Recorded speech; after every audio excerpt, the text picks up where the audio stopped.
प्राचीन काल में एक घने जंगल में गुरुद्रोह नाम का एक शिकारी रहता था। वो जंगली पशुओं का शिकार कर अपने माता पिता, पत्नी और बच्चों का पालन पोषण करता था। यद्यपि उसका जीवन हिंसा से भरा था, पर वो अपने परिवार के प्रति कर्तव्यनिष्ठ था।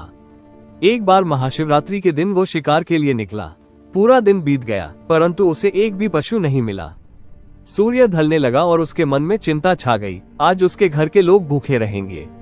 संध्या के समय वो एक जलाशय के पास पहुंचा। वहां एक घाट के किनारे बेल का वृक्ष था। थककर वो उस पर चढ़ गया और शिकार की प्रतीक्षा करने लगा। उसे ये ज्ञात न था कि उसी वृक्ष के नीचे सूखे बेलपत्रों से ढका शिवलिंग स्थित है। रात के पहले प्रहर में एक हिरणी जल पीने आए। शिकारी ने धनुष चढ़ाया, तभी उसके हाथ से कुछ बेलपत्र और जल की बूंदें नीचे शिवलिंग पर गिर गईं।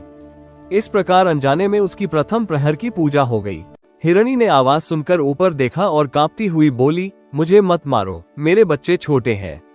मैं उन्हें अपने स्वामी को सौंपकर लौट आऊंगी, तब तुम मुझे मार लेना। शिकारी को उस पर विश्वास नहीं था, पर उसके सत्य वचन ने उसके हृदय को छू लिया। उसने उसे जाने दिया। दूसरा प्रहर कुछ समय बाद दूसरी हिरणी आई।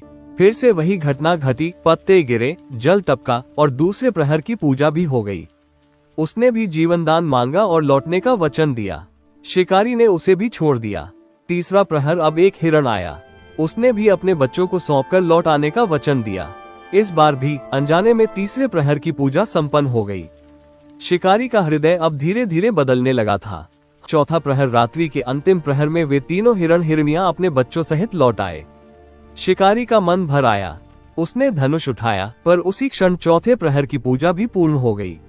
अब उसके समस्त पाप भस्म हो चुके थे। उसने धनुष नीचे रख दिया और बोला, तुम धन्य हो जो अपने प्राण देकर भी परोपकार करना चाहते हो। धिक्कार है मेरे जीवन को जो हिंसा से भरा था। उसने सबको मुक्त कर दिया। तभी भगवान शंकर प्रकट हुए। उन्होंने शिकारी को दिव्य दर्शन दिए और कहा, तू अब पापी नहीं, भक्त है। ऐसे ही दिल छू लेने वाले स्टोरीज के लिए अभी लाइक, शेयर और सब्सक्राइब करो।